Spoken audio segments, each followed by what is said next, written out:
오늘 더 당신이 행복했으면 좋겠습니다. 고난주간 세 번째 날 화요일 함께 나누고 싶은 말씀은 마가복음 11장 15절에서 19절입니다.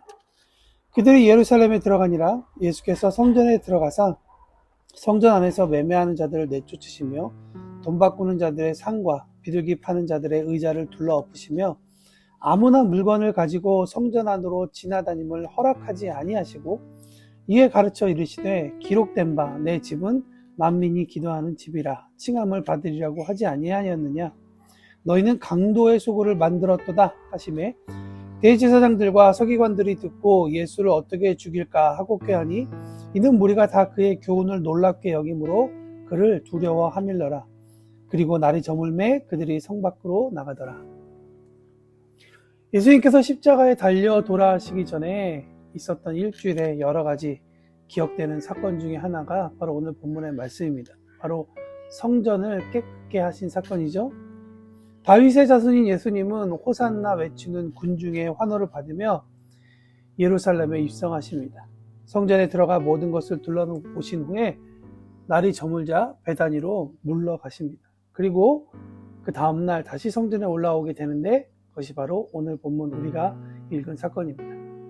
여러분, 오늘 우리가 읽은 본문 바로 전에 혹시 어떤 사건이 있는지 아십니까? 그것은 열매 없는 무화과 나무를 저주하신 사건입니다. 그 이유는 나무가 잎사귀들은 있지만 구하는 열매가 없었기 때문입니다.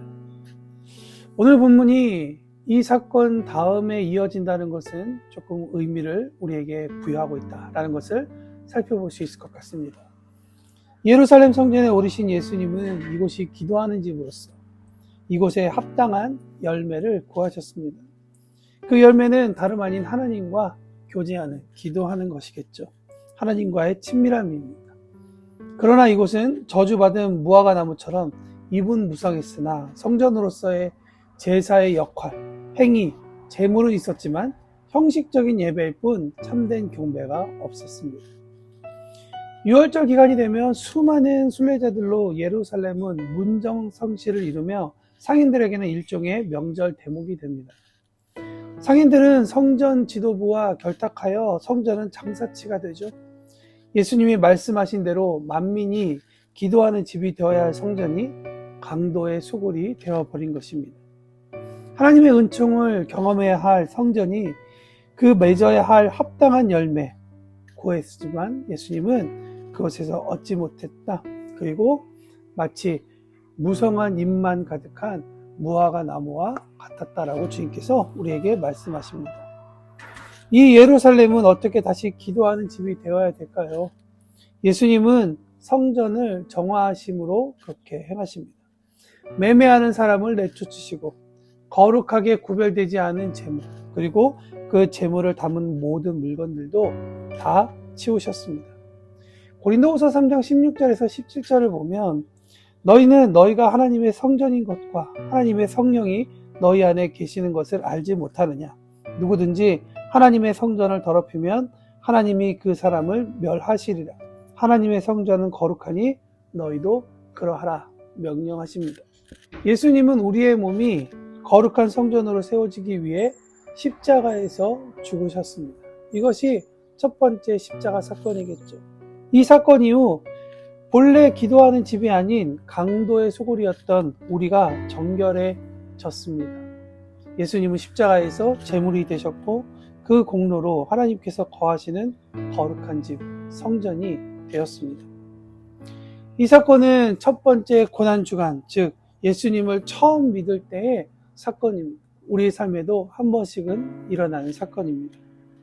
그렇다면 예수님을 이미 구주로 영접한, 다시 말해 거룩한 성전이 되었고 기도하는 집이 된 우리에게 오늘 본문을 읽게 하시는 관점은 조금 달라져야 한다고 생각합니다. 본문은 우리에게 여전히 우리라고 하는 성전은 거룩한지 물어보고 있습니다. 우리의 삶에서 신령한 예배가 일어나서 하나님과의 친밀함이 더해지는 기도의 집으로 세워져 있는가? 라고 질문하고 있습니다. 아니면 무화과 나무와 같이 예배와 기도라는 겉모양은 있지만 하나님과의 친밀은 겉모양만 유지한 채 다른 것으로 분주하진 않은지 다른 것으로 바쁘게 살아가고 있지 않은지 질문하고 있습니다. 16절에서 예수님은 우리 성전에 아무거나 지나다님을 허락하지 않으셨습니다. 우리의 몸과 마음은 하나님과 만나야 할 자리이기 때문에 다른 것에 내어주면 안 됩니다. 거룩한 마음 상태가 중요한 이유는 그곳에 하나님께서 거하시기 때문입니다. 예수님의 보혈로 거룩해지는 오늘 하루가 되기를 예수님의 이름으로 축원합니다. 고난주간 셋째인 오늘 화요일에 우리에게 말씀하시는 더 보이스, 주님의 음성을 들으며 이 고난에 동참하며 하나님 말씀 가운데 스스로를 돌아보는 우리 모두가 되기를 축원합니다.